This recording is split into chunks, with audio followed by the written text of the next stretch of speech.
xil rukolamiz sinovdan o'tdi. Yozga chidamlisi mana shu ekan. Sahara degan sort. Ko'rib turganinglardek, mana shu holatda mana Maraldi firmani Sahara degan navi 12 aprelda ekilgan. Bugun mana 30-may. Shunda necha kun bo'ladi? 38-40 kun bo'ladimi? Adashmadimmi?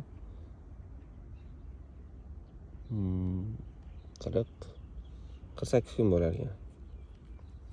1,5 oylik holat. 1,5 oyda mana bu boshqa sortlar, asosiy ekiladigan Toshkentda ko'p ekiladigan sortlar.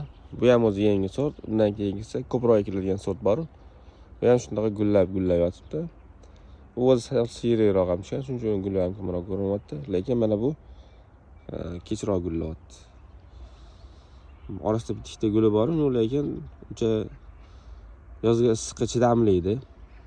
Ko'rayotganingizda mana bular уже ancha qilib ketgan bo'lsa, bular hali gullamagan. Sahara navi. Bemalol olib eksanglar bo'ladi.